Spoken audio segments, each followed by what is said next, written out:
आज हम पढ़ेंगे पाठ 5। नाना साहब की पुत्री देवी मैना को भस्म कर दिया गया। ठीक है, ये है क्षैतिज का पाठ है, पाठ 5। इसमें पढ़ेंगे पहले परिचय। तो जो है लेखिका हैं चपला देवी। ठीक है, इस पाठ के जो लेखिका हैं वो हैं चपला देवी। द्विवेदी युग की लेखिका चपला देवी की व्यक्तित्व एवं कृतित्व के बारे में जानकारी उपलब्ध नहीं हो पाई। स्वतंत्रता आंदोलन के दौरान पुरुष लेखकों के साथ साथ अनेक महिलाओं ने भी अपने अपने लेखन से आज़ादी के आंदोलन को गति दी। ठीक है, अब यहाँ जो चपला देवी हैं इन्होंने ये लेख लिखा है, और जो द्विवेदी युगीन लेखिका हैं ये, ठीक है, द्विवेदी युगीन लेखिका चपला देवी हैं। ठीक है, व्यक्तित्व और कृतित्व के बारे में जानकारी उपलब्ध नहीं हो पाई। यहाँ बताया जाता है कि इनका जो व्यक्तित्व है और इनकी जो रचनाएं हैं उसके बारे में ज़्यादा जानकारी उपलब्ध नहीं हो पाई। स्वतंत्रता आंदोलन के दौरान पुरुष लेखकों के साथ साथ, ठीक है, अनेक महिला ने साथ दिया, साथ साथ अनेक महिलाओं ने भी अपने अपने लेखन में आज़ादी के आंदोलन को गति दी। ठीक है, जितना पुरुष लेखक थे उसी तरह महिला लेखकों ने भी आज़ादी के आंदोलन में गति प्रदान किया। उनमें से एक लेखिका चपला देवी भी रही हैं।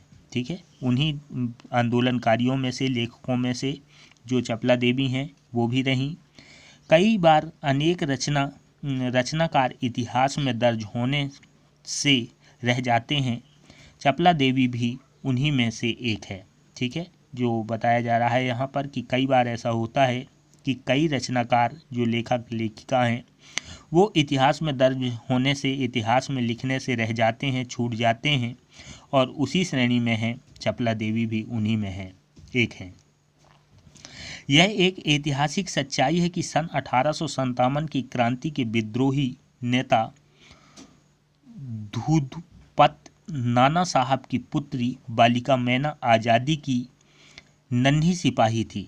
ठीक है, इसमें इन्होंने बताया है कि जब एक ये ऐतिहासिक सच्चाई है इतिहास में, ठीक है, सच्चाई है कि 1857 की जब क्रांति हुई उस समय जो विद्रोह हुआ, तो जो विद्रोही नेता थे धुनपंत नाना साहब की पुत्री बालिका मैना, ठीक है, जो ये बालिका मैना थी, पुत्री थी, ये आज़ादी की नन्ही सिपाही थी। आज़ादी की लड़ाई में शामिल होने वाली ये नन्ही सिपाही थी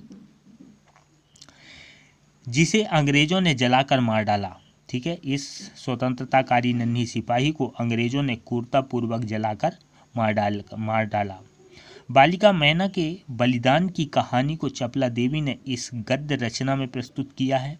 ठीक है, जो ये गद्य रचना है, पाठ है, इसमें बालिका जो मैना है, ठीक है, उसके बलिदान को चपला देवी ने गद्य रूप में प्रस्तुत किया है। यह गद्य रचना जिस शैली में लिखी गई है उसे हम रिपोर्टाज का प्रारंभिक रूप कह सकते हैं। ये गद्य रचना जो है, जो गद्य की विधाओं में एक है रिपोर्टाज, ठीक है, उसका ये प्रारंभिक रूप भी कह सकते हैं।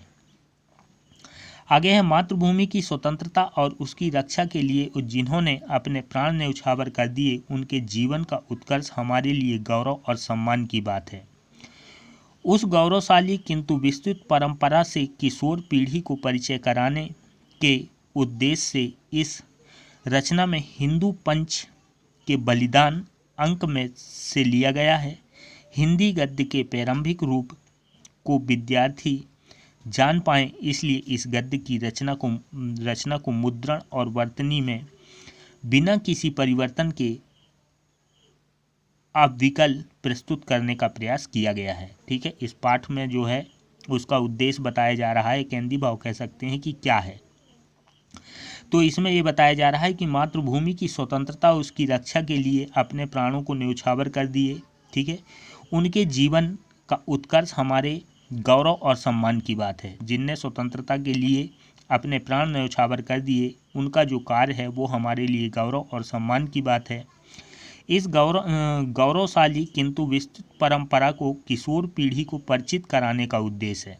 ठीक है, इस जो परंपरा है स्वतंत्रता का, ठीक है, कि जो गौरव क्षण थे, जो इतिहास है, ठीक है, इसका विस्तृत परिचय कराना किशोर मीन्स छात्रों को, आप लोगों को परिचित कराने का उद्देश्य है। इस रचना को हिंदू पंच, एक रचना है, पंच के बलिदान के अंक से लिया गया है। ठीक है, जो ये पाठ है ये हिंदू पंच के बलिदान नामक अंक से लिया गया है। हिंदी गद्य के प्रारंभिक रूप को विद्यार्थी जान पाएँ। ठीक है, जो हिंदी है उसके गद्य का जो प्रारंभिक स्थिति है उसके बारे में जान पाएँ, इसलिए इस गद्य की रचना या मुद्रण वर्तनी में किसी परिवर्तन के अविकल प्रस्तुत करने का प्रयास किया गया है। अर्थात जो ये रचना है जैसा है इसमें किसी प्रकार का परिवर्तन किए बिना इसको प्रस्तुत किया गया है।